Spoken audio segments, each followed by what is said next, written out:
This is the Blueprint Podcast, bringing you the latest in cyber defense and security operations from top blue team leaders. Blueprint is brought to you by the SANS Institute and is hosted by SANS certified instructor John Hubbard. And now, here's your host, John Hubbard. Hello, everyone. Welcome to the Blueprint Podcast. I'm your host, John Hubbard. Welcome to episode 1. In this very first episode, I wanted to kick off the inaugural season of the Blueprint Podcast by just giving you a little bit of background information on myself and my philosophy as a blue teamer and SOC analyst, SOC manager, and what I've seen from talking to a number of students throughout my multiple SANS courses that I've taught and authored over time. So to kick it off, a little bit on my background real quick. I started in roughly, I would say 2005, listening to security podcasts while I was an undergrad. And what I learned at the time was that information security was something that was a always changing, always expanding, very challenging topic. And it really grabbed a hold of me. And I started listening to some of those initial podcasts way back in the day. This is how I got my initial interest in the topic. And from there on, it was kind of a freight train. I shifted my career trajectory to move from electrical engineering into information security and pursued a master's degree in the field and eventually got my first job as a SOC analyst at a pharmaceutical company.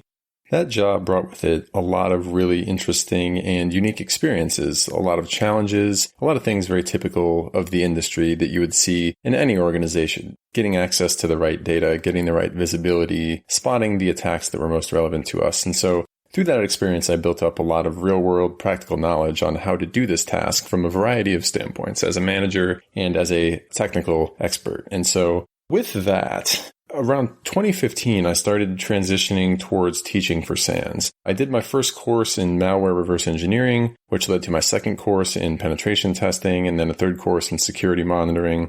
And from there, kind of the rest is history. It really had me hooked, and I really enjoyed teaching. I started teaching SEC 511 for SANS in 2016, and from there on, kind of progressed through the system for becoming an instructor for SANS and met Justin Henderson, where in 2017, me and him teamed up on our first 2-day course, which was SEC 455, our course on using Elasticsearch as a SIEM.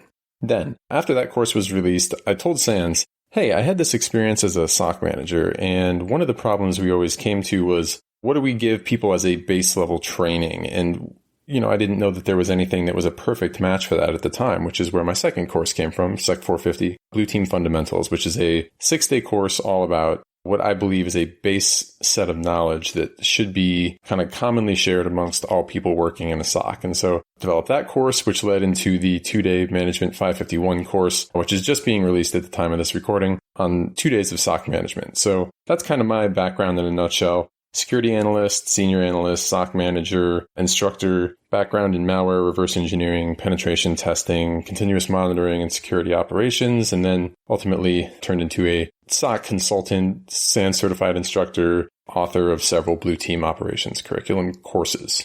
I say all this because this is the mindset that I have in my background, which is going to drive a lot of the conversations that I have throughout season 1 and the topics that we discuss.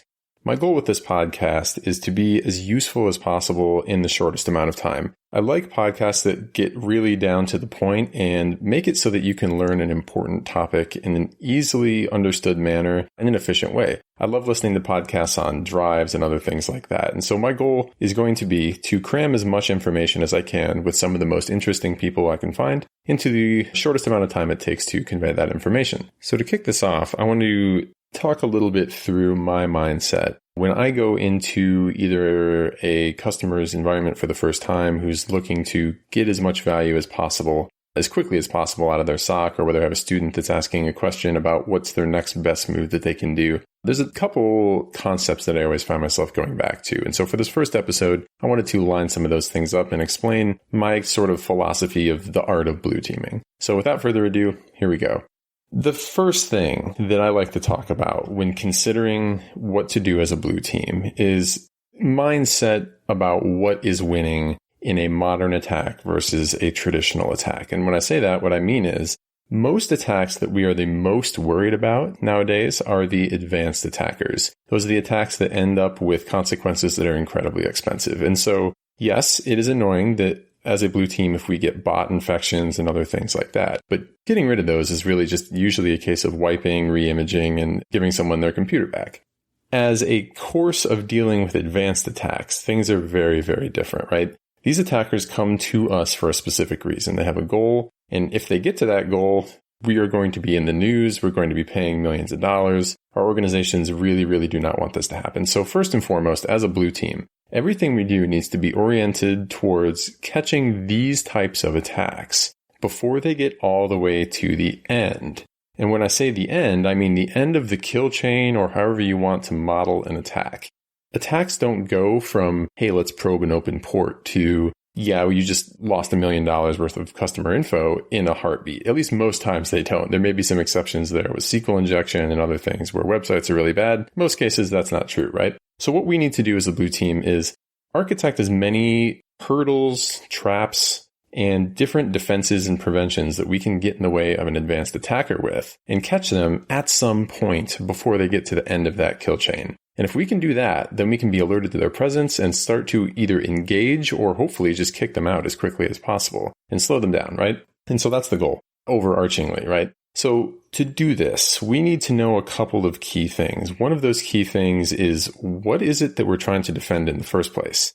Do you know where your key data is? Do you know who accesses that key data? Do you know the paths that those people take to access that data? Here's an example. Let's say an attacker wants to get to a CEO's email inbox. We know there are advanced attackers out there that are, of course, interested in board member and CEO email. How can you get to the email address of someone like that? Well, it's not just them that have access to it. It's the help desk. It's people who run backups. It's people who are Exchange administrators. And so you can create this chain of different paths to get to things and people who have access to it. And any one of those that an attacker can access is a potential path for them to steal that data. So as a blue team, you have to think about where's the data, who can access that data, and how do they access that data?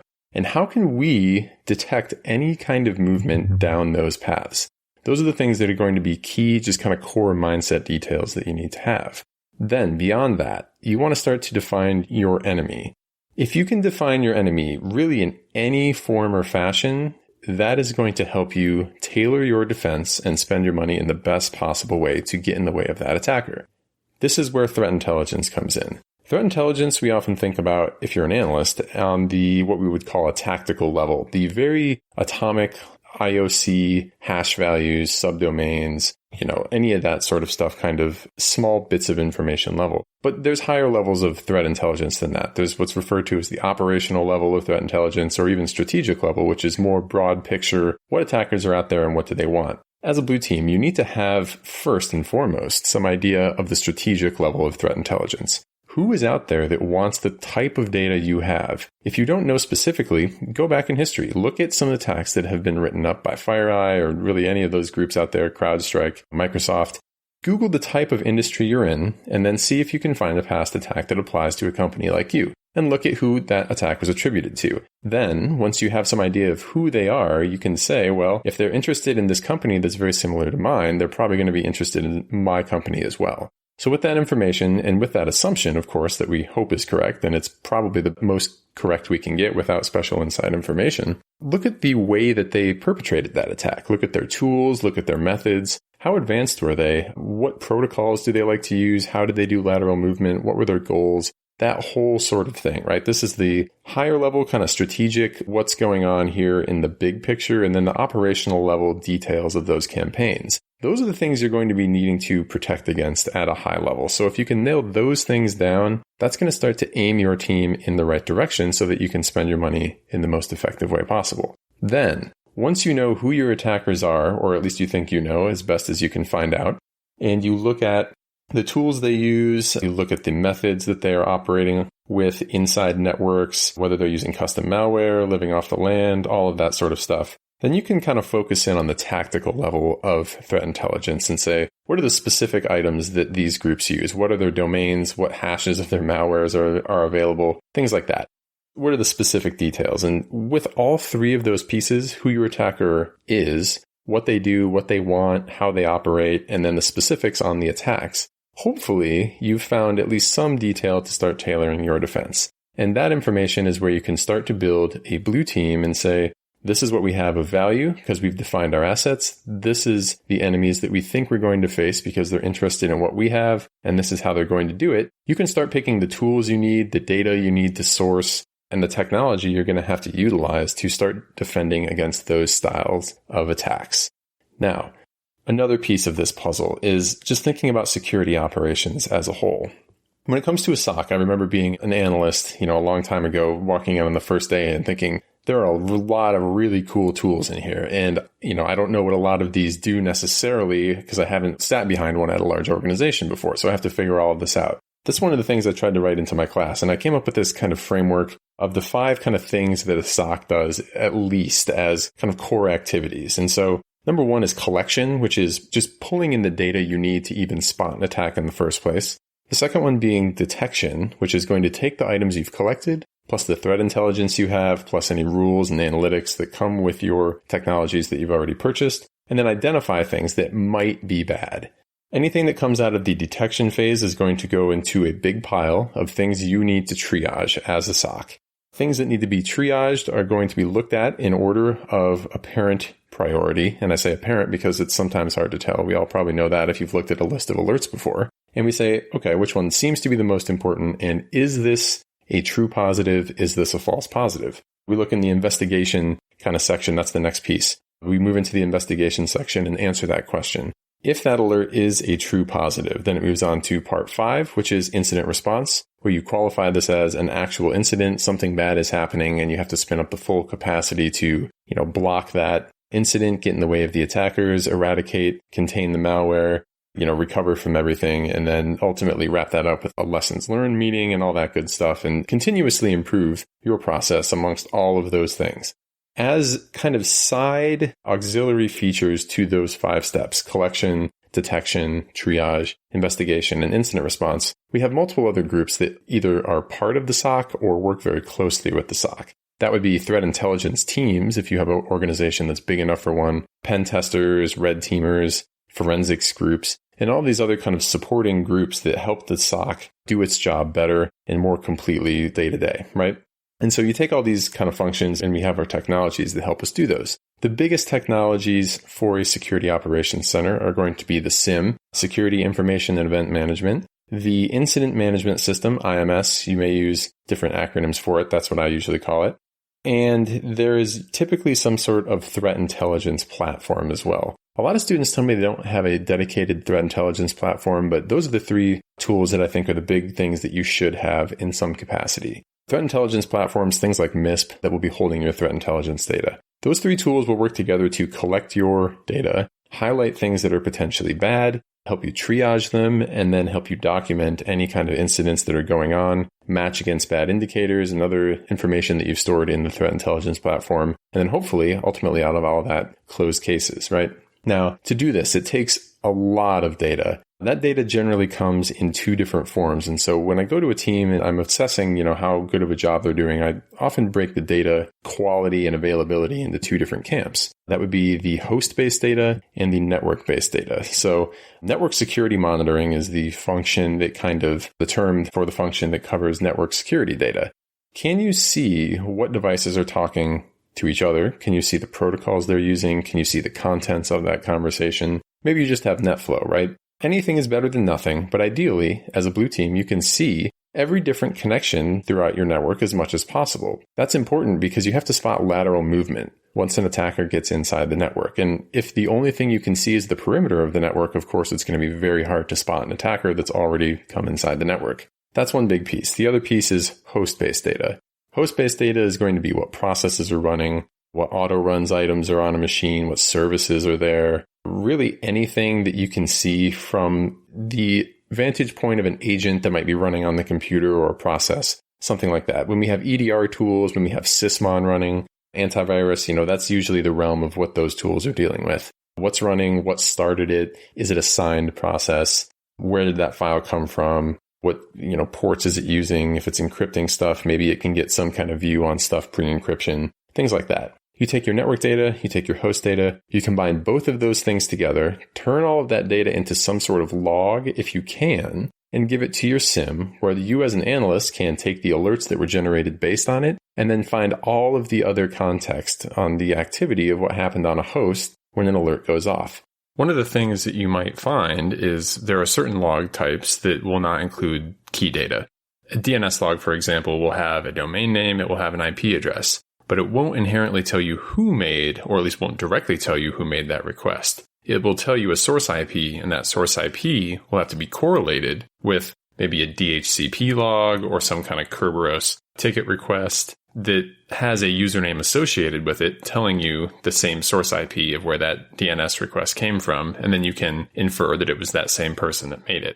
The SIEM is the tool that gives you the ability to correlate all of this data. So you may have 20 different types of data, all of which have a partial view on a request that, a person made or a machine made, and putting all those bits of information together is really the value of the SIEM, is seeing the full picture of what's going on in one clear interface where it's easy to go through all of the logs, do visualizations, make reports, and see all that information in one spot. We'll be back after a quick break. If you're enjoying this episode, then you're undoubtedly interested in building the strongest security operations team that you can. For those who want to go even deeper, did you know that SANS has not one, but 2 courses that cover security operations centers as well? For the leaders, managers, and directors out there, my co-author Mark Orlando and I offer 551, Building and Leading Security Operations Centers. This course covers building your team, your physical and virtual workspace, getting the right data into your tools, and then focusing on security priorities through everyday execution of important security tasks and building the best SOC team possible. For the technical practitioners out there, my course SEC 450, Blue Team Fundamentals, Security Operations and Analysis is designed to cover everything you need to jump in being the best SOC analyst that you can be. We cover important data types, SOC tools, security logs, malware, analysis technique, automation, and much, much more. In addition, if you want to prove you can deliver the best on any security team, both courses have an accompanying certification available from GIAC. That's the GSOM for 551 and the GSOC for 450. Check out both courses and free demos available on the SANS website. You can get registered today for an in-person course at one of our many events, or go to On Demand and take either class anywhere at your own pace. Thanks for listening. The ultimate goal here, as I mentioned earlier, is creating a defense in depth sort of scenario. You want to have traps laid for detection of attacks at all stages across the kill chain. So you want to have detection for the delivery stage, exploit stage, install, command and control, or if you want to go with MITRE attack tactics, you want to be able to see persistence, you want to be able to see the lateral movement. All of those things need to have their own unique and independent way of being caught if an attacker is doing them. So when we have all these layers together, it makes a series of hoops that an attacker has to successfully jump through every single one of before they can get through their entire attack and get to that goal and cause a big expensive incident. Yes, it can be annoying if they get halfway through and we have to clean up and it still is irritating, but it's not going to be the huge damage caused if we stop them before the end. And so that is the goal. Now, ultimately, it's these MITRE attack tactics and techniques, kill chain stages, Mandiant attack cycle stages, however you want to look at an attack, that the blue team really has to categorize their capabilities down into. We have to be able to prevent and detect as many of them as possible. There's a saying that we repeat all the time at SANS, and that is, prevention is ideal, detection is a must. And when we say that, what we mean is, of course, we want to prevent everything we can, but there are certain things that we will always fail to prevent. We can't anticipate every single attack that's out there. So backing up our best prevention that we can put forward should be the assumption that we have to detect some stuff that's going to get past those initial lines, and this is where the defense in depth comes in. We assume compromise. We assume we need to have detections for lateral movement on the internal network. And we need to be able to catch when an adversary has a command and control channel already working and is running commands on a server deep within the network, right? All of those things need to be in place, not just one really, really good prevention technique that we assume will work for all of time, because we know that's bound to fail. And so when we're looking at what the blue team needs to do, we can break it down into these things and we can start making lists We can use the MITRE ATT&CK framework as a guide to say, well, can we catch all of these delivery methods, or can we catch all these persistence methods or lateral movement methods or command and control? And when we use threat intel to prioritize the ones that mean the most to us and are most prevalent from the attackers we think we know are going to be coming at us, that's where we can say we are doing the best possible job as a blue team that we can, given the money that we have. Following on that should be, of course, testing of those detections and making sure that you actually can catch the attacks you think you can catch. But that's the general approach. Know your assets. What do you have to defend? How are attackers going to get there? Who are they, right? Know your enemies. What do they want? What are the tools they use to get it? And ideally, what are the specifics about those tools, like domains that they're going to use for command and control, IP addresses, and all of that tactical level stuff. And then take all that information and collect the data you need to see it, your log files from Windows and Linux systems, mobile devices, ICS equipment, whatever it takes to catch those attacks that you assume are coming your way, and implement a good solid detection capability. Now, I know that I say that like that's an easy thing to do. This is a complex thing, obviously. Getting a set of well-tuned rules is something that you never are done with. Attacks are always changing. Your threat intel quality is always fluctuating. Maybe you have a really good source from one vendor, a bad source from another vendor, and then things change over time. That's a battle that you're going to always have to fight. But nonetheless, right, the quality of your detections plus your collection capability is going to equal how well you can catch what's going on in your environment. Then, once you catch it with one of those detections, you have to triage it, investigate it, have a good incident response mechanism that can spring to action very quickly and contain things if need be, or have a capacity to watch and learn and take a very measured and careful approach, which is something that's recommended for a lot of targeted attackers, especially if they've been in the environment for a long time and maybe have had the chance to spread out far and wide across your whole enterprise.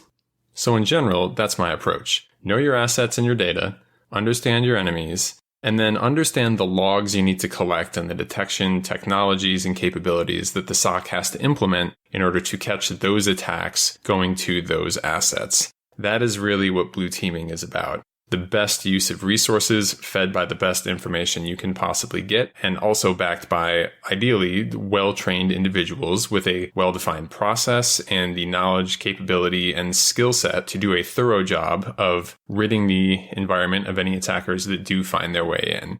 In a SOC, the tools you're going to be doing this job with are all of your security suites, all of your network security monitoring appliances. This is going to be Zeek or Bro, Suricata, Snort, any kind of commercial tools you have out there, EDR, antivirus, whitelisting programs, firewalls, DLP, web application firewalls, next-gen firewalls, the whole spectrum of all of this stuff. All of those devices individually are making logs. Those logs are coming to your SIEM. The SIEM is where you're going to be looking at all of this data in aggregate, in context, with complete view of hopefully everything that you're collecting, and then use that data in the SIEM to then identify items of questionable nature. Push those to some sort of alert queue where you're going to be triaging those alerts. This could be in your SIEM, this could be in an incident management system, and then you'll qualify them as true positive, false positive, and then in your incident management system, you'll have to work through the things that are true positives, writing notes, doing any kind of additional documentation, incident response, and all that sort of stuff. And ideally, there's some automation roped into all of this. Automation is a much bigger topic than I want to cover in this episode, but sure enough, it will pop up later on in this podcast, without a doubt. Other than that, threat intel platforms. Threat intel platforms help you gather and organize not just tactical indicators, the domains and hashes, but also operational level intelligence and strategic level intelligence ideally as well. If you are sitting at your SIEM and you see an alert that says, hey, someone just contacted an IP address that your threat intel vendor has said is bad, you should be able to go to your threat intel platform and see, why is that IP considered bad? When was it considered bad? What tools were associated with it if it was command and control? Things like that. So between your threat intel platform, your SIEM, and your incident management system, fed with all of your security tools and made more efficient with tools like SOAR, security orchestration, automation, and response, you can put together a very efficient and well-running, well-tuned SOC. We've all probably seen an InfoSec presentation that mentions that famous Sun Tzu quote, "If you know the enemy and know yourself, you need not fear the result of 100 battles." As a Blue Team member, what this should mean to you is exactly what I've said in this episode. If you know your assets, if you know the people that are going to be coming to attack those assets, and you understand your tools, technology, and processes that you can use to disrupt those attacks, you will have optimally positioned yourself to defend your organization. With that, I think we've reached the end of episode 1. So thank you for listening, and I really hope you stick around for the rest of the first season of the Blueprint podcast. We have a bunch of awesome interviews with a bunch of really, really knowledgeable individuals that would love for you to hear all of their research that they've been doing, the tools they've been working on, and the ideas and concepts they've come up with. So don't forget to subscribe to catch all of the new and exciting episodes of the upcoming Blueprint podcast. Thank you. Hey Blue Teamers, I hope you enjoyed today's episode of Blueprint. If you've got a second and want to help support the podcast, please subscribe and leave us a review on Apple Podcasts. It would be really, really meaningful to us, and if you have any ideas or suggestions, I would love to hear them. Your reviews are going to be one of the best ways to help others find this podcast, so anything you could do would be a big help. As always, thank you for listening. You can connect to me on social at SecHub, SECHUBB on Twitter or on LinkedIn. So until next time, thank you for listening to the Blueprint Podcast.